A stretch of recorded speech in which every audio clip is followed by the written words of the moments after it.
Capricorn 29, a woman reading tea leaves. The idea of a lady reading tea leaves, she's no doubt got very big earrings and too much makeup and abundant hair colouring and I mean, she's a type. Gypsy Meg on the seafront, I can tell your fortune, and so on. No wonder the reputation of occultists and esotericists and sincere seekers after truth is so tarnished, because throughout history, charlatans have actually misused the superstition that the people have and converted it into money. So they've actually made money out of somebody's fear. That's why it's got a bad reputation, because of all the people that have misused it in the past. But the facts of the matter are that we do have an intuitive intelligence. I don't think many people would disagree with that. And some people employ that intelligence more than others, and they refine it, and they really get sensitive to the messages that they receive, which indicates their intuition is right. Reliable. As reliable as any rational approach to a situation. We have to remember that the scientists and others who poo-poo reading tea leaves and astrology and crystal balls and so on, by no means is it true that their science is reliable. Their science becomes out of date within 10 years, and yet the intuition, which is sometimes not right, is pointed out the reason to disbelieve in the idea of being able to read tea leaves. What we're doing when we're reading tea leaves, we're creating an environment which is somewhat non-ordinary. We get into a mood of like, oh wow, I wonder where this is taking me. You open up to this sense of inquiry and willingness to believe in mysterious forces and mysterious knowledge. That's the first thing. The scene is set, and we become differently aware on the inner planes. And then things occur which have symbolic importance. We can interpret them as metaphors. Like our dreams. When we dream at night, our dreams are metaphors, and they have meaning as long as we can interpret them. And this particular degree is all about that. It's about the interpretation of spiritual messages. The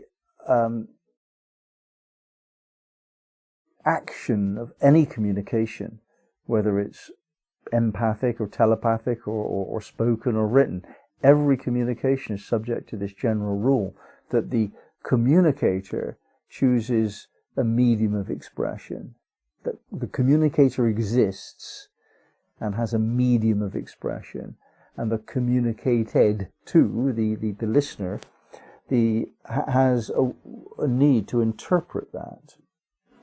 That's a communication of all kinds. What we know for sure, for certain, is that the person who first gave the message did not become totally understood in the way they wanted. There will always be some noise in every system. It's just how it is. So the whole idea of interpreting any message at all is a part of the communication. So if you see a sign saying, "Do not enter," some of us will not enter. Some will just notice that the sign seems to be about 50 years old, and they disregard it entirely. Others think, yeah, do not enter is a great challenge. I'd like to overcome that challenge. I'd like to see what kind of adventure I have when I enter. So even a simple instruction, do not enter, is interpreted by some as a challenge, some as irrelevant, some as something to be obedient to. Even that simple message is interpreted differently according to who interprets it. How much more so then does the messages from disembodied, discarnate spirits require the interpreter to make up their own mind about what it means. How much more so? I would say there's an equal balance between the intention of the communicator and the attitude of the listener. They participate 50-50 in the meaning of the communication. So the second thing we have to consider is what Paul Simon once said: a man hears what he wants to hear and disregards the rest. What comes to us tends to validate what we want or expect, because if it doesn't, we dismiss it, we don't hear it. That's the case.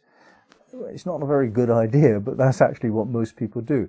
We tend to look for what we want to find and what we expect to find, and we tend to disregard that which does not check out against our expectations and desires. So, of course, we're going to be subjective when we're interpreting message from a woman reading tea leaves. She'll say something like, oh, you've met a man recently, and might see the client does not respond. And then the woman with the tea leaves will say, oh, no, it's not a man, it's a woman. And then there's a response from the other party. And the woman reads her client and shapes a communication to fit in with the client's expectations and desires. It's the same with daily horoscopes. You read the daily horoscope and they're ambiguous, all of them, and you'll ignore that which is of no concern to you, and you'll focus on something that you're interested in. You might be interested in money today, or love tomorrow, or home life, or whatever, and you'll focus on that, and you'll read the signs the way you choose to read them, and that builds up the expectation within you of an event about to occur. Your expectation of that event will increase its likelihood of occurring. So horoscope readings, daily horoscopes, are self-fulfilling in some extent. So is the woman with the tea leaf. Now, the scientists jump on this and say, there, you know, it's all like that. Well, yes, it's like that, yeah. It is, and very deeply meaningful because of that, more meaningful, because the communication is a participation of the person who's receiving it and the other. That participation is an essential aspect of knowledge. We have to test out whether, though, what we have come to understand is reasonable, whether it checks out. Let's say, for example, I want to win £1 million in lotto, and I go to a lady and she reads her crystal ball and she says, you're going to become very wealthy soon. And I think, yeah, I'm going to make £1 million today. No, that's not what it means. That's really not what it means. My yearning to win the lotto is a legitimate expression of my sense inwardly that I need more money. And that crystal ball gazer or whatever, she's going to pick up on that and want to tell me what I want to hear. So she'll say, yeah, money's coming your way. But it may be the next day I get offered a job. Money's coming my way, but I have to earn it. Or something else. So there is meaning within all of this, but it's partly subjective, very deeply shaped by expectation and desire, and sometimes it's just nonsense. It really can be nonsense, but it's not always nonsense. So you have to check out how much is happening here of what you want to happen. Are you blind to what is actually happening? How much of it is reasonable? Does it check out against what we know to be the laws of the world? If we want something that really is exceptionally unlikely in the range of miracle, then it's much less likely to be real. It's much more likely to be fantasy. So, an advice here: interpret spiritual messages carefully. Use your feelings and your rational thought, and don't do anything absurdly silly as a result.